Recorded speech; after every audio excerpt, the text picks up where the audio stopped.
Wow. Hey there.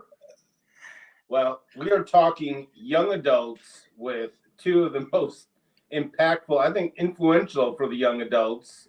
Like how I introduced you to, but Carsten, McCarter, and Joanna, Lilley.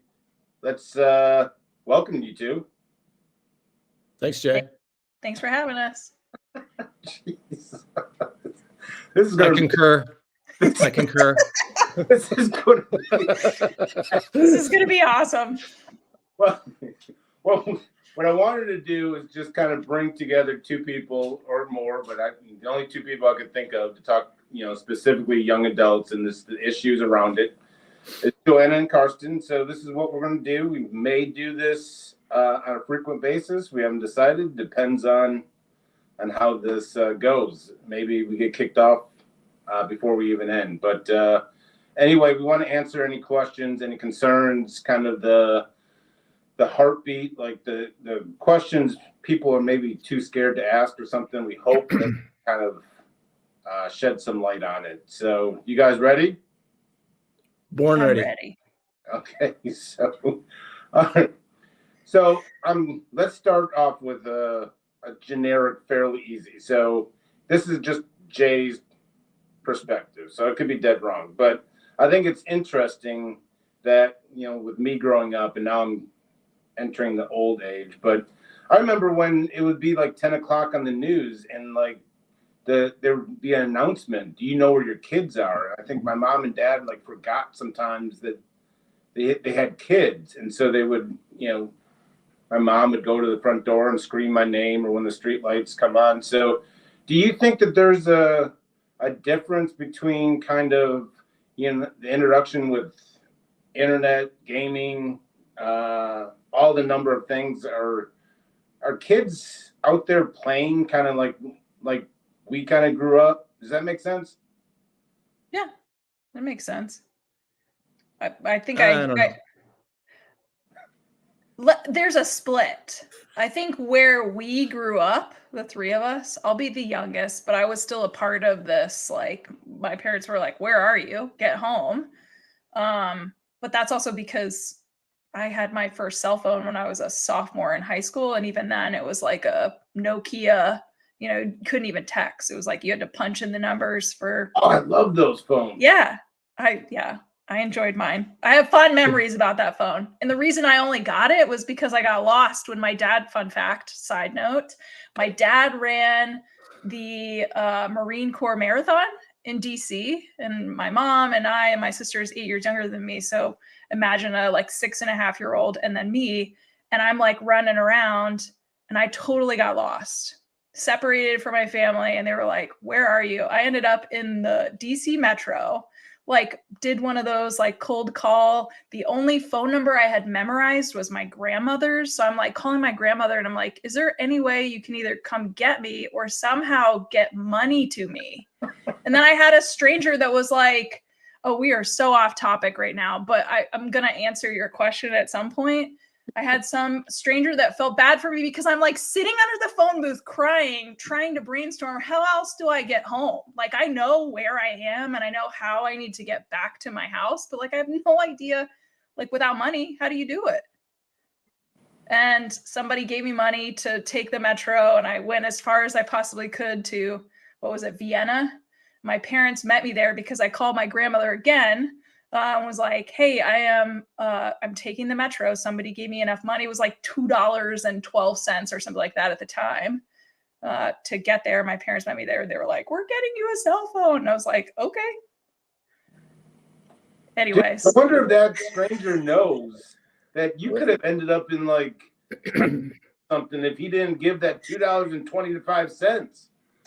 I'd probably still be sitting in that metro. Either that or I'd be like walking on the side of the highway to try to get back to like my parents' place in Northern Virginia. Wow. Ridiculous. I got to go all the way back to the beginning of that story because you said you got a cell phone when you were a sophomore in high school. Yes. I mean, I don't even know how old I was when I got a cell phone. The old T9 is what you're talking about, where you had to punch in, Yep. you had to go down the list of letters. Yep. And I remember graduating to a smartphone and thinking that's amazing, but that was like 10 years ago. Yeah. Like, all of this ties back to Jay's question, which is forget Jay's question. We're not answering Jay's question.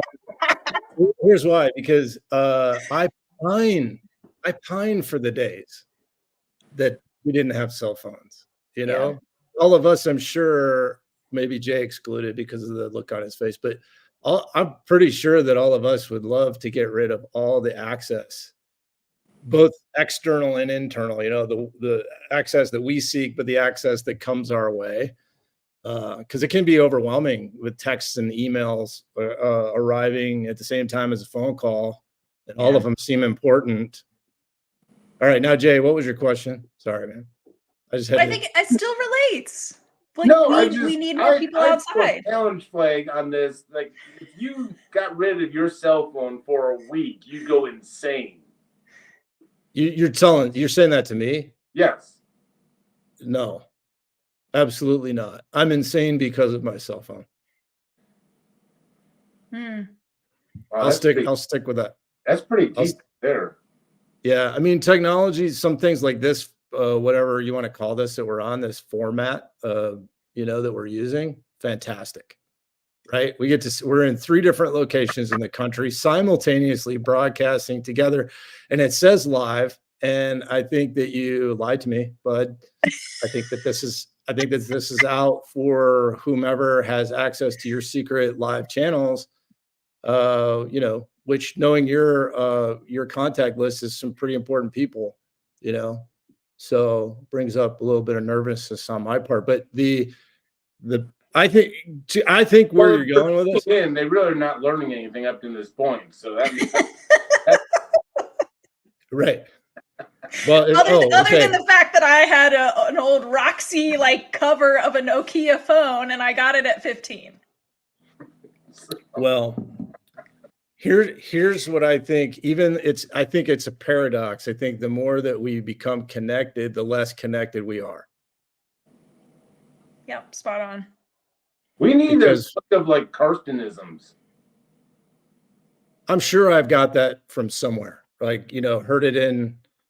Actually, I don't listen to a ton of podcasts. I don't have the time. I get 5 minutes of a podcast and somebody interrupts it. But I'm sure I heard that somewhere. I kind of believe it, though. I mean, if we look at addiction and probably a lot of the mental health problems that are out there, and we try to get down to the brass tack of it all, I think it's a feeling of disconnection, of shame, of not feeling like we can truly connect with another human being, or that they wouldn't understand our insides.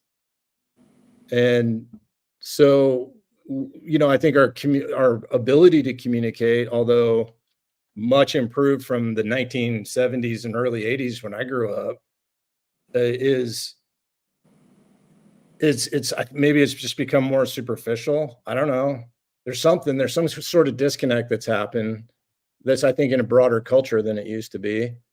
So I think about the way you set this up with the stories of, being out until the streetlights came on and 10 o'clock, do you know where your kids are? And I mean, I remember when ESPN came out and Australian rules football was all they showed. And if you've never seen it, it's kind of a cross between rugby and, I don't know, I'm not going to do the sports fans any justice by trying to describe it. The point is whoever had the ball, you just creamed them. So it was like a big, nasty game of keep away, and injuries happened all the time, and it was awesome.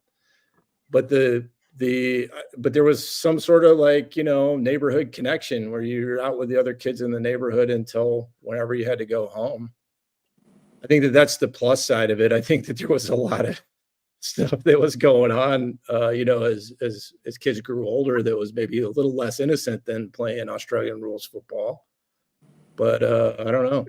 What was the connection with Australian rugby? It's Australian rules football. It's not rugby. You threw an ESPN. What did that have anything to do with it? I don't know. Let's call that historical context. I don't know, Jay. Jeez. Did you I didn't play know that. Australian What rules is football? this like the sweatshop or something where you got to make the other people sweat? I don't know Let's go what to the Joanna. connection was. Joanna will actually have some good things to say. So if Yeah, you're, that's probably true. About what? I mean, I don't. I'm trying to move on. I think that, well, what Carson is talking about, there's two things that we're dealing with right now. Because of technology, we're actually seeing a lot of young adults and even still adolescents where we actually wish they would leave the house, right? Because they are so connected to technology, they're just connected socially, and that also means sometimes physically. They're just not mobile, they're not active, and that's also impacting the generation of young people that we're dealing with. But here's the caveat. I'm seeing a lot of parents that are kind of in my age range. So like young 40s down to like 30-year-olds that are starting to have kids, and their kids are elementary school kids, and they're starting to say no. Yes, I know you want a cell phone, but we're not going to do that because they see how it's impacted them and maybe their younger siblings, or just they're in the know of conversation of how technology has actually just impacted development, again, disconnection. And so I'm seeing kind of the swing of the pendulum. I don't think that we're going to ever go back to where we were when we were growing up. There's never going to be that banner, or pop up on the news where it says, "Where are your kids? It's 10 p.m." Because unfortunately, we know there's a lot of creepy people out there. And so there's always going to be this like need for safety and security. But we're seeing a push for more young people to be outdoors, being active, and being away from tech. Well, doesn't this overall kind of another generic kind of umbrella statement though is like when you get those parents calling probably each one of us. I mean, maybe you two more than me, but it's kind of like, they're like at wit's end. They don't know, you're talking communication, you're talking, online. I mean, there's just something, there seems to be an added complication to parenting nowadays. There is, for me anyways, because when you're all on one hand, I pine for the old days, but this is the world we live in, right? And having teenagers, I find myself or our parental unit finds ourselves doing the things that I would hear from parents, well, I would read his texts or I would, check his location. Well, and I honestly had a judgment about that. I was like, well, a mentor of mine once said, look, don't look too deep because you're always going to find something. And, the you find yourself doing it. You're like, okay, I wonder if they really are at the mall or, where they said they were going to be, or, gosh, you should have been home 15 minutes ago, but instead of calling and blowing him up about it, I can just look at the, whatever the Find My app and see that, well, yeah, he's just down the bottom of the hill on his way home. So it presents a whole new thing of, we used to have this set of values and now what is it? Because it's really easy to fall into. And with kids that are doing things that are, I suppose nefarious, I think that it amplifies quite a bit because then you're coming from a real deep sense of worry that's something, like like they're hanging out with creeps, like Joanna said. But I mean, It's the bubble wrap. As far as a parent, what's your two stance? I mean, what's your stance on like that? There's all these apps. There's like they always know where their kids at. Always, it seems like I've come across some parents that they're wanting to find something going on with their kid, and they're trying all these. And there's some cases where there's really nothing going on, but yet they're keep digging, they keep, what's the healthy balance between knowing where your kids are and understanding, the safety factor of, knowing where they're at, tracking them, but becoming overbearing. Yeah, I mean, there's no single response for this because I think it depends on the dynamic of the parent and their child. I mean, open communication, right? Like if we are not clear with our expectations or we don't talk about or name what our family values are, and then you have a child who is an adolescent and is going to explore and push boundaries and then obviously grows up to being a young adult and maybe still in the same position, you breed this space, like you said, Carsten, it's fear.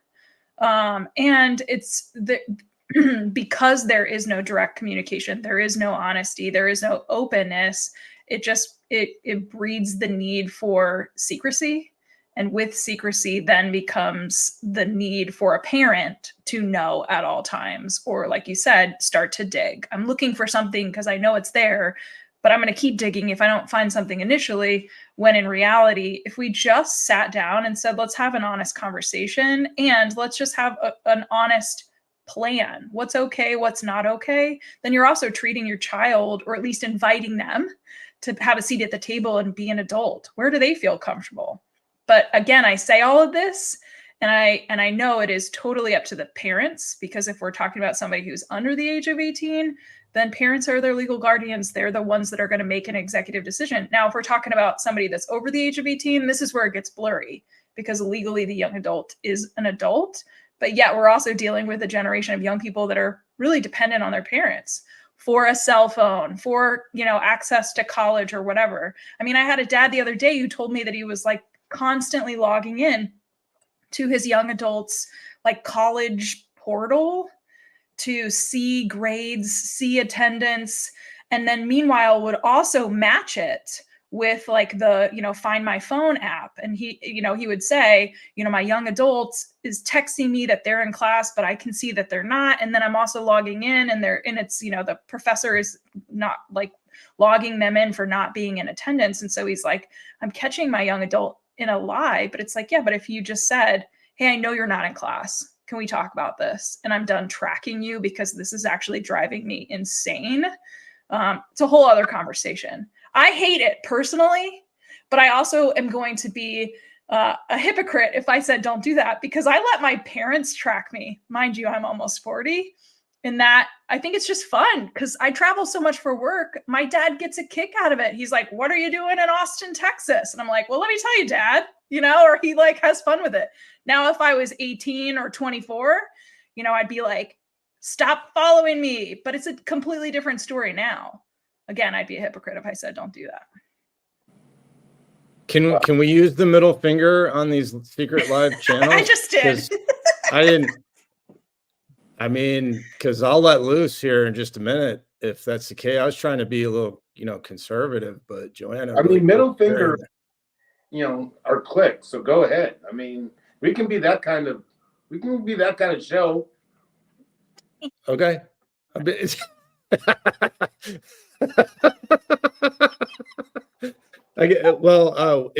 no longer we can be, it's we are. We are that kind of a show. I love this because there's sometimes life surprises me. I thought for sure it would be Carsten with the middle finger. It wouldn't be. I know. Sweet Joanna. You know what? I've been sorting through a whole bunch of inappropriate comments just to try to sound educated or, professional, but I guess the gloves are off. Literally. Gloves are off. Let's do this. Thank you, Joanna. It's very freeing. Be your authentic self. I think you finally made Carsten feel at ease. So thank you. Let's actually take this live now. Like, let's put this out on those channels because I'm ready. We'll go live here shortly. All right. Oh, all right. Sounds good. I mean, well, the thing I kept thinking about when I heard, especially Joanna talking about it, I mean, which I see all the time, is just kind of lack of transparency. Another just generic kind of statement that you guys can take any which way you'd like. But there seems to be, I heard secrets and like families thinking that they have to do this all on their own. And, I think we all are in agreement that if they got to a point where they were within communities or find like-minded, there's fellowships all over the place. I mean, if they're willing to be more transparent within a community and realize they're not unique, there's a lot of healing in that, correct? Can you say that again? Really? Yeah, I was thinking about something. I'm sorry. The lack of community. If parents Active listening. Well, Man, no, you just made me feel less than just now. Like my words don't mean much, and you just kind of daydream. But anyway, you have parents, if they get in with fellowship and communities and realize that they're not alone, that a lot of families are dealing with a kid struggling with drugs or mental health or whatever it may be. Like there's, I know you can see it, but there's advantages to being within a community. well, I think, again, kind of a brass tack, that's the solution to a lot of the problems that we're talking about. But what's the reluctance, do you think?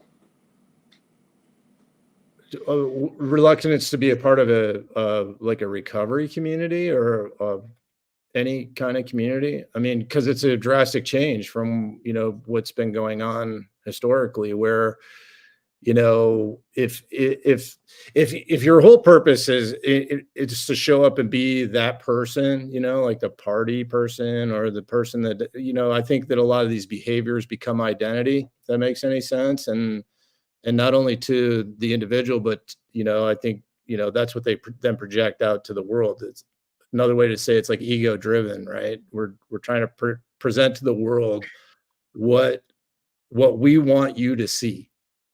Right. And then now in recovery, all that has to change, right? You change everything except for your name. That's the old adage or adage or however you say that word. But I think that it's such a huge change. It's a core change. It's being willing to be viewed as someone different than the way that you were viewed before. That's one. Again, I like what Joanna said earlier. I was thinking about something else. No, because I'm channeling at this point. Like at this point in the show, I have joined with the universe, and it's all channeling, and there's no repetition. That you might need to rewind it, or our crowd might need to rewind it to get back to that gem that was just laid out there. Sorry, I can hold it together. No, I think that one of the biggest struggle to becoming a part of community is the ego.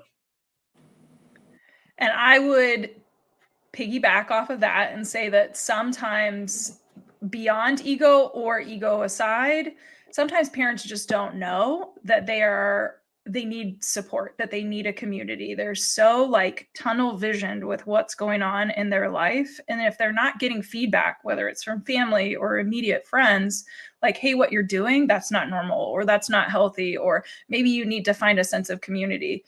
You don't know to seek that stuff out if you're not getting feedback from somebody initially. And then beyond that, even if you don't get feedback, I also think that it's really hard, especially right now with how Google has really transitioned to being just Google's not what it used to be, right? You used to be able to go to Google and then you'd type in something and you'd get all these great answers that would pop up organically. Now it's all ads. It's BS. It's hard to actually find what you're looking for. And so you have to go different channels to be able to seek out what it is you're looking for. But if you don't know, I'm looking for a community of parents with young adults, you have to be really specific. What are you looking for? And does it exist in your community? Or are you looking for something that's, like a remote or virtual community? I mean, there's just so many options, but either not knowing it exists or not knowing that you need that, sometimes it's hard to even get to that place because of where a parent is in that place of denial or delusion, maybe. Or just fear. Yeah. Yeah. All that, right? All the above. So scared to even admit that I don't mean to say admit that there's a problem, just to be vulnerable, right? Yeah. Despite all the advances in our in vulnerability is our strength. We still, I think a lot of people struggle with that. Just saying, I don't know, man, this is what I'm doing. I'm checking into my kids' attendance. Yeah. That's how deep down the rabbit hole I am. Yeah.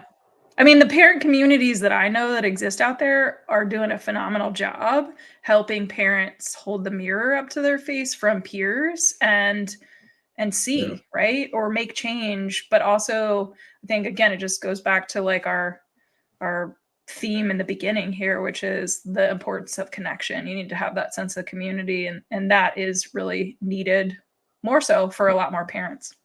What about just the sense of normalcy too? Like, you know, boiled frog. Normal. What is normal? Well, I know, and I normal? went. Well, if you guys remember the last time we met, I went off on normalcy. You said being normal is psychotic. Yeah,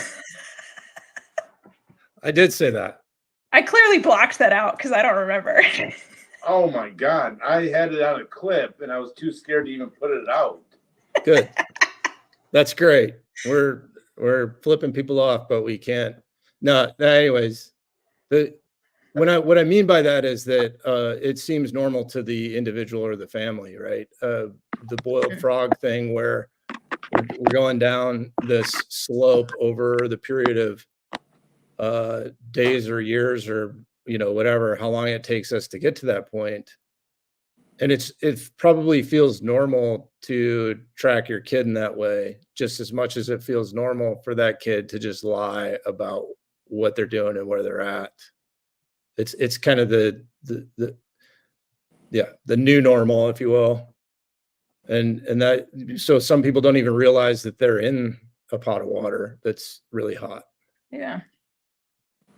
I use that expression a lot, new normal, kind of right starting maybe in the summer of 2020, right? Like we were all kind of, but it was like mostly a question mark. Like, what is the new normal, right? We're literally in a global pandemic. What is normal going to look like moving forward? And now I'm almost like numb to what is normalcy. So maybe I'm psychotic. Well, do I have to go back and talk about all that, or can we just? No, we can move on, but yeah, please cut that out. We can't. We're live on secret channels. But I think here is what we're trying to capture. Though is there's a group of said parents or fill in the blank that are loving a young adult or really anyone kind of going through some issues, and there may be this thought in the back of their mind that there may be an issue, but they're uncertain. I heard both of you kind of say like there's a lack of self-knowledge that there is even a problem to begin with. So I think here's welcome to my life, and I think all your lives, is how are we educating people on that there is a problem? I think it's important for me to start off. I am going to do like the Ted Lasso. I really try to come in with a place of curiosity and says, instead of judgment, and say, this is a problem. In my head, I'm saying this is creating friction within your life, which I could be judgmental and say that's problematic behavior. But I really try to come, even though like, you know, this is between us where I'm like, yes, I am identifying that as problematic behavior. When I'm talking with a parent, I'm really trying to be a lot more gentle and curious when I'm gathering information from them, so it doesn't put them in a place of shame or shut down any vulnerability. Because even hopping on a phone call with me to acknowledge like we might need help, this isn't working, is terrifying enough. So if I'm immediately like, yeah, well, you need to stop doing X, Y, Z, and that's a part of the problem, then there's no way that they would be willing to trust me to help guide them to get connected to places like Lean In with Carsten. And so I think that it's hard, again, but I gather a lot of information because I need to know all the details. And I will say too, as a little asterisk, I recently had to reciprocate the question for the young adults in terms of asking if they have access to their parents' technology, email access, you know, anything like that, because I had I sent an email to a parent and the young adult read it, but the parent didn't know that their young adult had access to their email. So now it's a two-way street. Again, no judgment, but now that this has happened and we're aware of it, how do we make changes? So there's a lot of information gathering that needs to come in to identify like what is going on, and then kind of extrapolate all of that to, well, it's almost like, here's the beginning, where do you want to be? And then the journey in between is the change that needs to be made, or the resources that the parents or the young adult needs to be connected to so we can reach that goal. Wow. Can I just commend you? Like, when I heard that a kid had access to a parent's email and you just kind of I mean, that's just what it is. I saw red there. I mean, like, I jumped to conclusions. I judged that family like within 5 minutes, 5 seconds on my head. But, you obviously are you're better at this than I am. But and it's also like, okay, well, the plan that we had in place needs to shift because now we need to like change our communication. And what can you be doing differently? Maybe it's important for you to change your password right now. Can we do that? And then like move forward? There's a lot that goes into it. Did the parent know that they had access to the email? No. And or maybe knew at one point and forgot. Yeah. Wow. Yeah. Wow. I can't be surprised anymore. Like, you're surprised by this. I have to shut it down because I feel like otherwise every single day I would just be like, my jaw would be hitting the floor with the stuff that I do hear. Again, this is me being very judgmental because like the stuff I hear is like, how did we get to this place? But the clinician in me is like, that approach, that reaction is not helpful. I have to be curious. I have to be non-reactive because otherwise it will completely shut that door of vulnerability and willingness, not just for the young adult, but for the family to get the support that they need to make changes. Well, I mean this in all seriousness and kind of lightheartedness, but like, welcome to the transition that is Jay Staples. I mean, because what you were kind of talking about, this hard nose, like that's kind of how, I came from a long-term place. Like, it's like, hold this imaginary mirror up. They tell you how you're showing up. They trust your actions over your words. And, like there's a long period where you deal with families and it's like, you're doing it wrong. Like kind of this hard nose. And even with intervention work, this huge transition that I've done from just being hard edged to having just an open dialogue, and how so much. I think it's better for everyone involved just to have this. But you've been in the midst of this, and I think it's I would just say, like, this is, I think, the new kind of norm. When we talk about new norm within the industry, is families are, I mean, I don't want to say, I would say like more reluctant to hear that tough love, per se, quote unquote tough love. I think they're also being inundated with news all the time that says that, anybody who uses drugs is going to die, like, now. And that certainly, I mean, there's certainly truth to that in one, a couple sectors, but the other side of that is people are more scared because things have gotten pretty intense. The world is a lot more intense than it was. Go back to the beginning of our conversation. Like, there was some, I don't know, I mean, innocent in some sense, right? And now we're all trying to figure this out because technology is moving at such a fast pace, and we have it at our fingertips. Why wouldn't we use it? And at the same time, I don't know where I'm going with this. I think where I'm going with this is like, nobody really knows what's going on, and we're all figuring it out in whatever moment is presented to us. Like what you just said, Joanna, about all of a sudden finding out that the reverse had happened. Mm-hmm. And it's like, what do we do now? Like, that's kind of our careers in a nutshell, isn't it? We're like, oh, okay, well, what do we do now? Let's use our experience and be creativity to come up with a new plan. But I think the world is trying to figure out what the hell's going on. Okay, maybe What? no, I can't speak that broadly. I'm trying to figure out what the hell is going on. And so that means that every day we're met with something kind of new, like some new, facet to this gem we're holding that we didn't see was coming. And we're like, okay, and then there is a predictability about behaviors with addiction and mental health, but add in this technology and holy smokes, Mm-hmm. what you can get from seemingly Amazon it's not Amazon, but it's like Amazon for drugs. It's out there, how do we deal with that? I don't know. That took a turn. Did it? What'd I do? I'm sorry. I'm just trying to track you. Like, where are we going?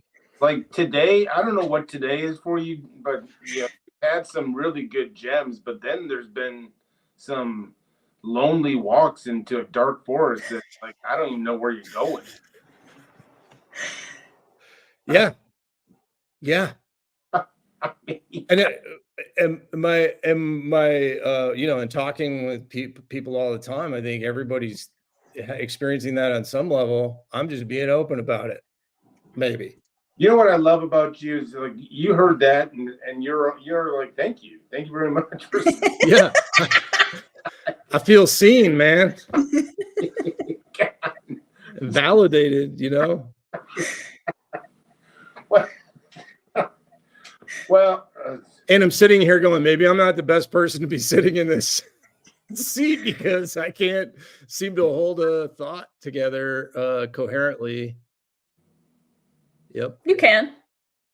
You're right where you need to be. We need to bring in 34-year-old Carsten who knew everything. Who was watching Australian football on ESPN back. Still playing it in the neighborhood with little kids, man. That's pretty. So. Well, I mean, it sounds like there seems to be this big problem. Like you were saying, Carsten, like that seems to be the problem. Is there any kind of solution? And just going back to kind of this transition from tough love to, I don't know what you would call the motivational interviewing. I don't know what you'd call it, but I mean, is this shift in itself a sign of?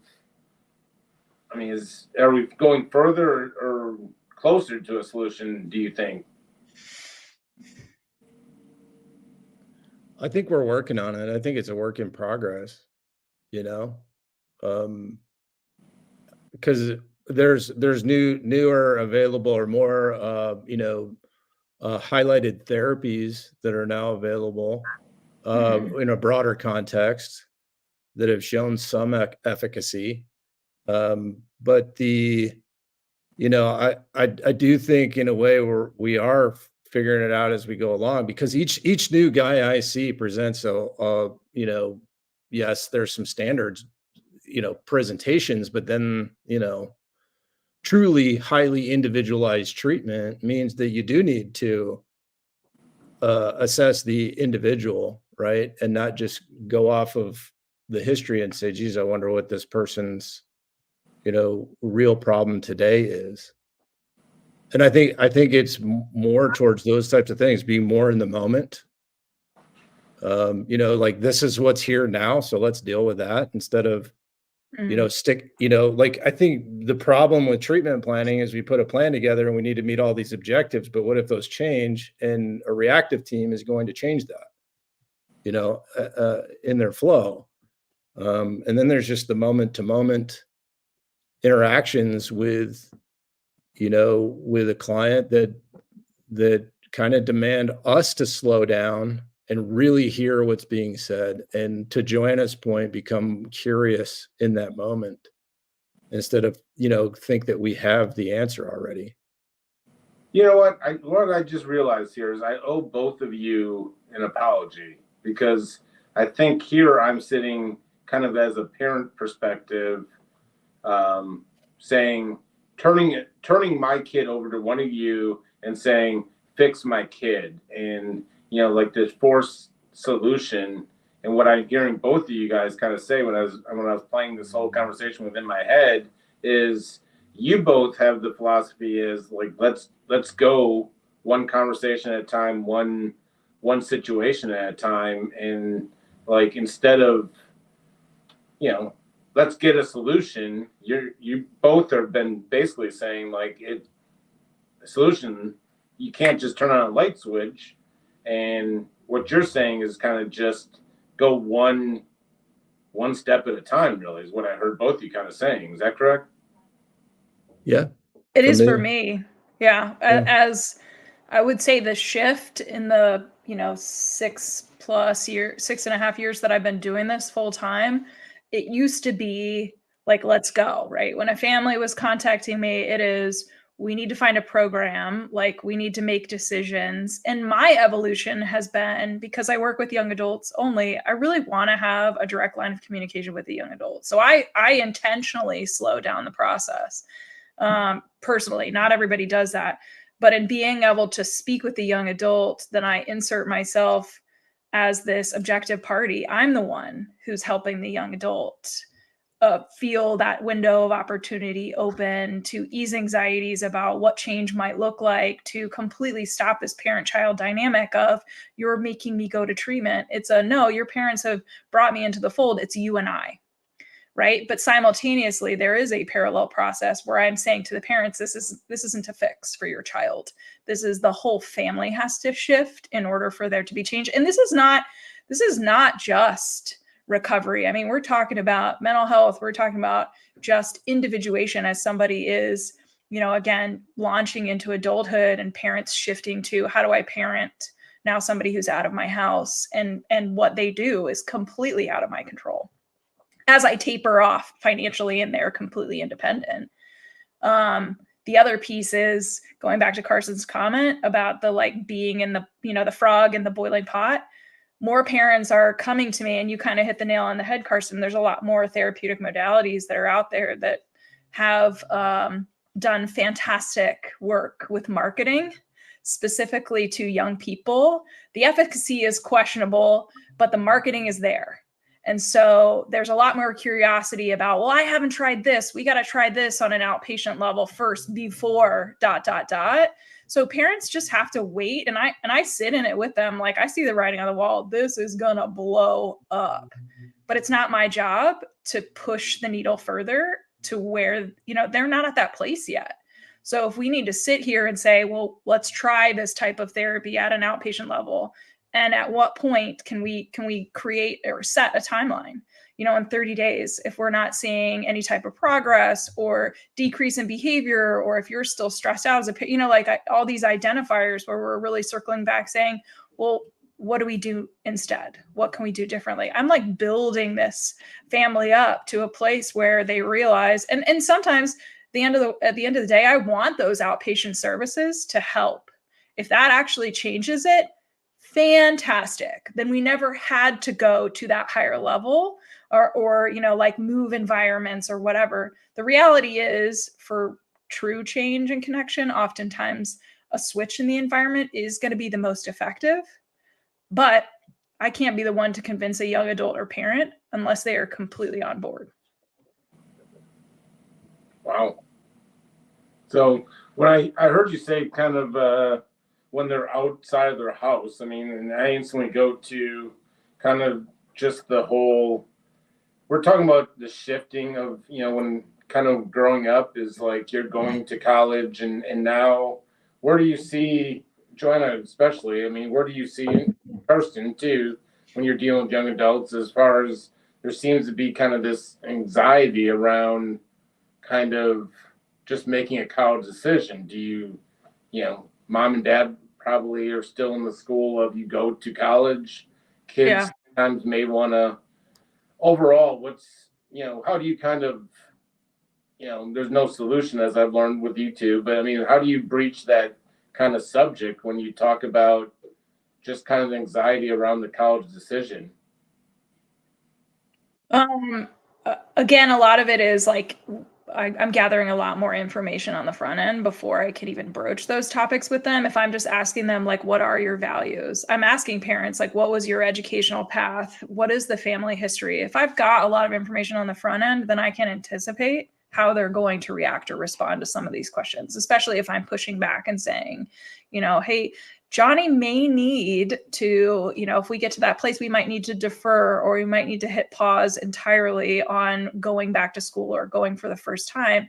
And how parents react or respond to that is really dependent on what their beliefs are. But then secondly, are they connected to those resources? So if I've got a parent that I know this parent is going to lose their shit if I even hint at the fact that their young adult is not ready to go back to college, I'm thinking 3 steps before that, it would probably be beneficial for me to connect them to a parent community because they're not connected to one, so that when we do have that conversation, not if, but when, they can immediately go back to the parent community and say, this was suggested. Is this normal? Is this going to be okay? Does this mean I get the questions all the time. If they don't go to, or the statement, if they don't go to college now, they'll never go, which I would rather stab myself with a fork in the eye than, all of the effort that goes into the not being reactive from a nonverbal perspective, because I'm like, that is the biggest,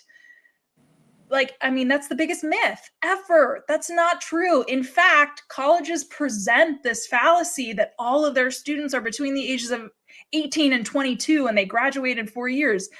Okay, maybe that was accurate in 1972. It's not anymore. If you actually look at who's on campus, the majority of them are identified as adult learners, which is literally somebody who's not 18. College is not going anywhere, even after COVID. Your child is more important than this degree. If you're just pushing them to be on a college campus, you're setting them up for a really destructive path. And when they are ready to go to college, because again, it's not going anywhere, then we can have that conversation. A part of the struggle with parents letting go, though, is that their identity oftentimes is tied to their child and what it is that they're doing.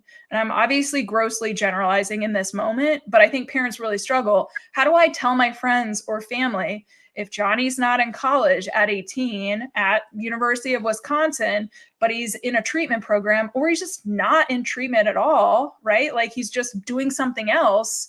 How is that a reflection on me?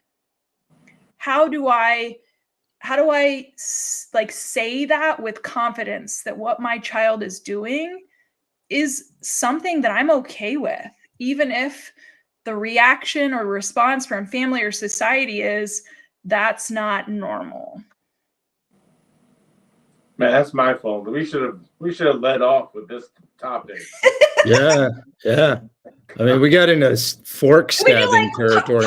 Part 2 is going to be the follow-up for the parents that are pushing for a return to college and focusing on the importance of the college having a collegiate recovery community. So we're going to table that for next time, because that's also one that I'm a little fired up about. You're really good at this. You had the crisis right at the end of the series, and then you're like, now people are going to be like, well, I got to watch the. I wonder when the part 2's there. Isn't that what you want me to do?